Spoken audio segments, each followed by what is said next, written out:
Merry Christmas from Aroma Health, Texas. We preempted our work on chords in aromatherapy to give you a Christmas session, and we're going to learn how incense was made during Jesus' time.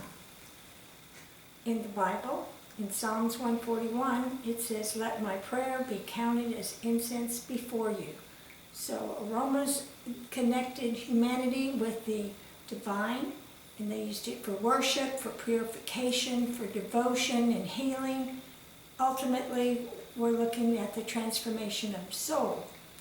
Prayers will rise with smoke of incense towards heaven, and different products had different meanings. Frankincense was representing divinity itself. I've got some.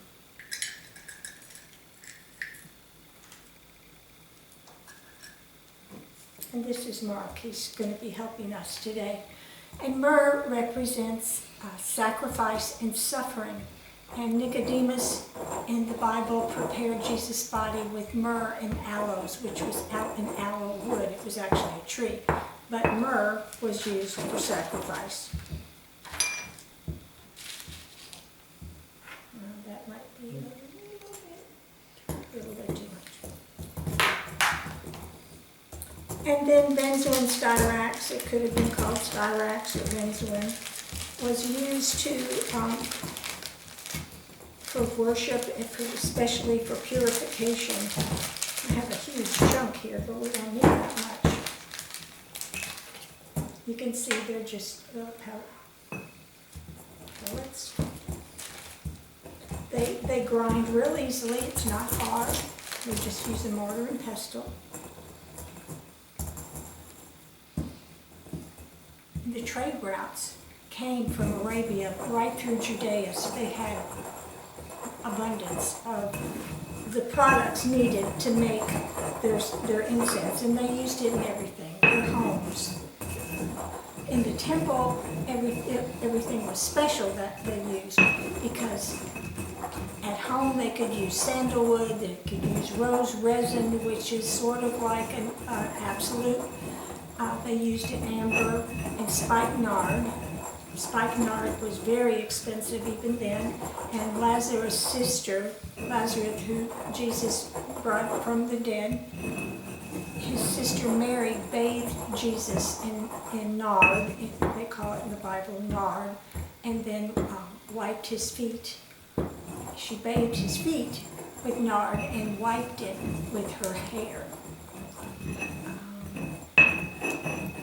So incense was made with honey, with olive oil, but not for the temple.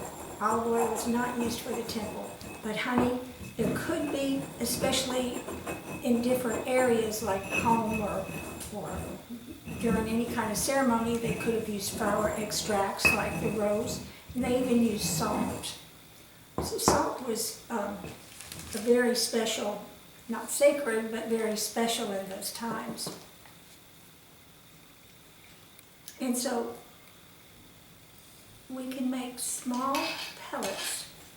And this is what Mark's doing, kind of showing what it looks like. You've got he just ground it up and he mixed it. And again, we used frankincense, myrrh, and benzoin styrax. And he's going to make a little pellet. And it takes 2 to 3 teaspoons per little cone to make. So you can, try it at first, and then you can figure out how much you want to make at one time.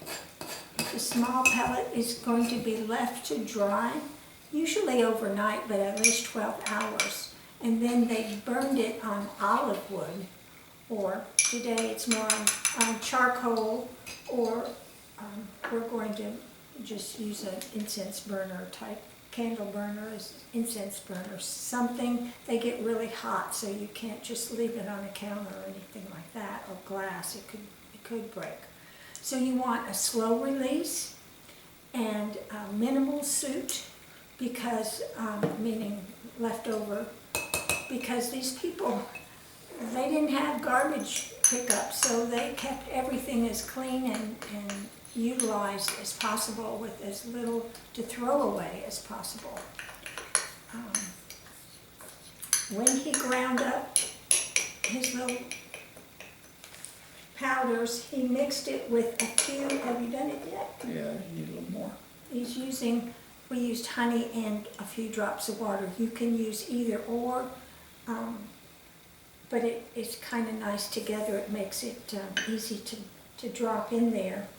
And you'll need at least 2 or 3 drops of water and honey each to make a paste. And in that paste, he's going to make a cone. And it may make a difference on your product as to if you need a little bit more water, honey, you just go with the flow. And you want something like 1 inch by 1.5 inch cone. You can dry it on a lined tray, especially if you have several, and you can put wax paper underneath it.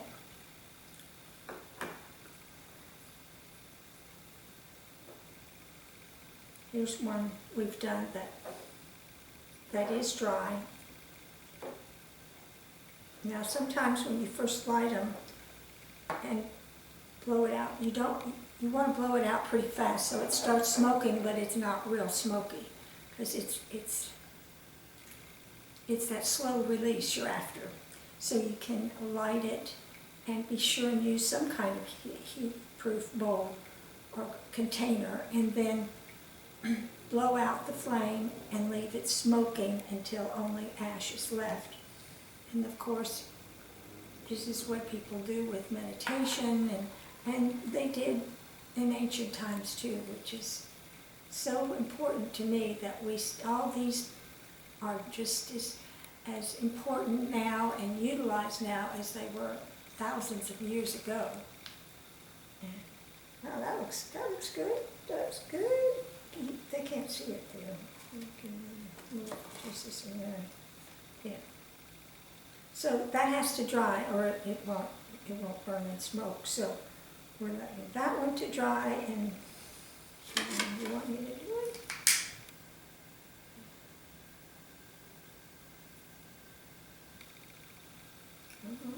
There it goes.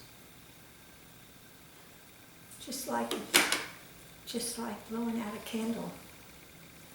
And this smoke, as it rises, that's when you say your prayer, say your affirmation. Very fragrant. Benzoin Cyrax has a vanilla scent, so I always like to include that.